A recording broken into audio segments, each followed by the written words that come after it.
The first thing you want to take care of every day, Lord, bless me. Why? So you can be a blessing. Keep me from the evil of the day. Keep me from the evil of the day. Every day you wake up, you don't know what evil has been designed to try to take you down and to trouble you. So go ahead of it and say, keep me from the evil of the day. Choose fellowship with God daily. Choose fellowship with God daily. Try to learn what pleases the Lord and have nothing to do with the things done in darkness, which are not worth anything. Walk with Him. Walk with Him for life. Now let me ask you this. Is there anything in your life that you're willing to be fully committed to for the rest of your life? There might be things you're committed to right now that's taking your time and your energy, and you shouldn't be committed to those because God wants first priority in your life and a whole heart commitment. And God says what's most important is that you be with me above everything else, that you get to know me. It means that when I wake up in the morning, I need to say, God, no matter what happens today, I need to get to know you a little bit more. I need to learn how to love you a little bit more. And it could be the best day I've ever had, but I need to make sure I need to learn to love you and know you a little bit more. And God says, if you do that, that day was a success. And the opposite is true too, which is, let's say you get up and you don't even think about God. And you've got this great day. You go and you make the sale. You finally get the job. You finally get a date with a live girl. Whatever it is, okay? You're a success that day. It's your best day ever that you've got. And you forget about God. God says that day was a waste. It was a failure because you forgot me. What's most important is that you get to know the Lord and get to know Him.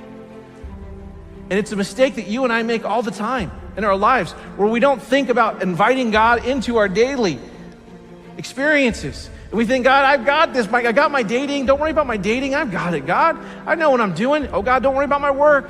Oh, I'm good. I'm good, God. I've got my work.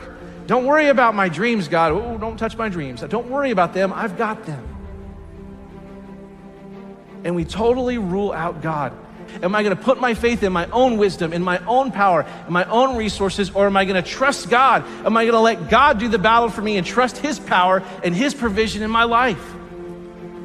And the fact is that when we make that choice, we need to know that God wants to do battle for us. God wants to go before us in battle. He wants to go with you in battle. He wants to help you in your troubles and the problems that you have. So whatever trouble you're in, whatever battle you're in right now, seek the Lord, seek His power. He wants to give it to you. Prayer is a weapon of our faith. It is one of the greatest weapons of our faith. It should be our first response and not our last resort when we go through times of trouble. Call out to God and rely on Him. God wants you to know that He wants you to experience the fullness of His presence in your life, not just every day of your life, but every moment of your life. You can experience His presence if you want it. You can tap into it, and that's the promise He gives us. He promises His presence in our lives when we seek after Him. You may go through deep waters. You will go through deep waters in your life, but you will not drown. You will go through storms in life, and God will get you through those storms. And when you go to battle, you need to know that God wants to be there with you and protect you, and you will not be destroyed. One of the greatest truths of the Bible is if God is for us, who can be against us? Here's Jesus' invitation to you. Here's what He says in Matthew 11. Jesus said, come to me. That's the seeking part. Come to me, all you who are weary and carry heavy burdens, all the things that are weighing you down. And here's His promise, and I will give you rest. Let me teach you because I am humble and gentle at heart, and you will find the rest for your souls. And so what I can tell you with great honesty and sincerity is that if you're in the desert and you're in the battle, and you've been in there for a long time and you're gonna be in it, God's presence will be with you and He will protect you and He will give you the rest. And I have found if I have that, that is all I need. I don't have to have the answers. I don't have to understand. But if I got God and I feel Him and I know Him and He's there, then I am good. How do we need to make sure that we don't miss out on God's blessing when we're seeking Him? Well, there's a familiar verse that gives us great direction. It's Proverbs 3, 5, and 6. It says this, trust in the Lord with all your heart and lean not on your own understanding. And in all your ways acknowledge Him, and He will direct your paths. This word trust means to trust him not just in the convenient ways, not just in the easy ways, not even just in the spiritual ways, but trust him in all of the ways that we have in our lives, in the big and the small. Trust him on the roads of life that you've been on before, and trust him on the roads you've never been on, and those paths you've never taken, and those safari crazy roads where there is no path, that you're out there in the middle of the wilderness on your own. Trust him. And this word acknowledge in here, this word acknowledge means a deep, intimate, penetrating relationship where you know a person in the deepest and fullest sense. That's the kind of relationship God wants to have with you and with me. So our life goal needs to be this, that we need to seek God in every area of our life when we don't know what to do. And we need to seek God when we do know what to do. We need to seek him in the big things, in the small things. We need to invite him into the conversations. We need to invite him into daily life, because yesterday's victories don't determine today's successes. And even when you think you know how to answer the problem that you're in, you still need to go to God. You still need to trust him, because the greatest faith of yesterday will not give us the confidence of today unless we stay connected to God, because he wants to bless our lives. God wants to have his best for your life. He wants to have his hand on your life. He wants to give you the protection and his presence and rest and hope and all the things that he wants to do for you. He wants that. 2 Chronicles 16:9 says, the eyes of the Lord search the whole earth. They search the whole earth in order to strengthen those whose hearts that are fully committed to him. This verse says that God is searching, he's looking, he's seeking the entire earth for somebody, for a people, for a person, for a church that's willing to be fully committed to him so that he can bless them and have his hand on them and give you and give me his best. He is seeking after you. God wants us to seek him, but he is seeking us. He is seeking us because he loves us and he wants to give you his best. We need to do our responsibility and then cast our care. You do what you can do about the things in your life that you can do something about, and then when you cannot do anything about it, you cast it on God and you trust him, and it's perfectly okay for you to enjoy your life while you have a problem.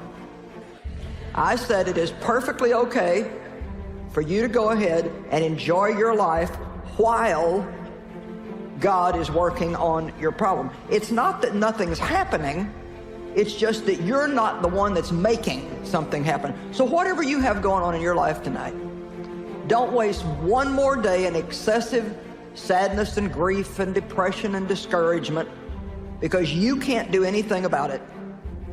And Jesus paid for you to be able to enjoy your life, to have it in abundance, to the full, until it overflows. So we are totally wasting what God gives us if we waste our days in sadness and mourning. Learn how to focus on good things. Everybody here has got something they could be upset about if they chose to focus on it, but you don't have to focus on that.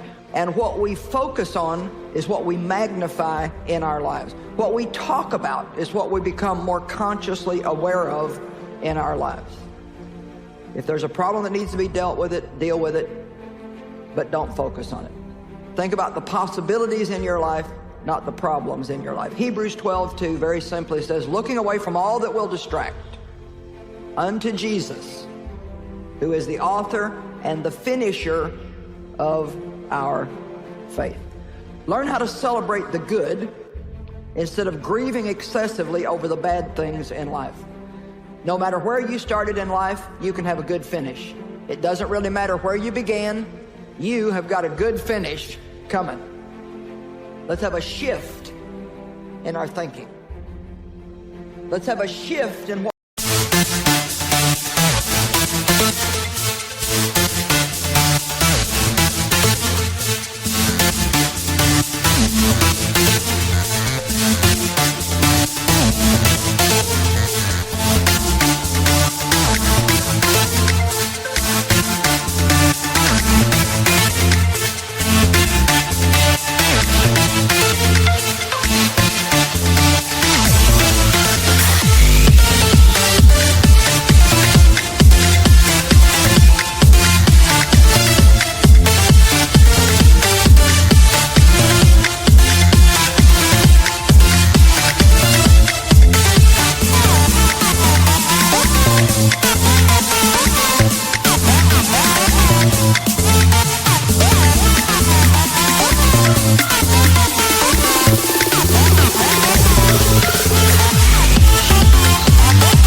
focusing on. Surely you can find something in your life to focus on that's worth celebrating. And we're going to be excited about the things that are yet to be done that we know that God is working on and that God is doing.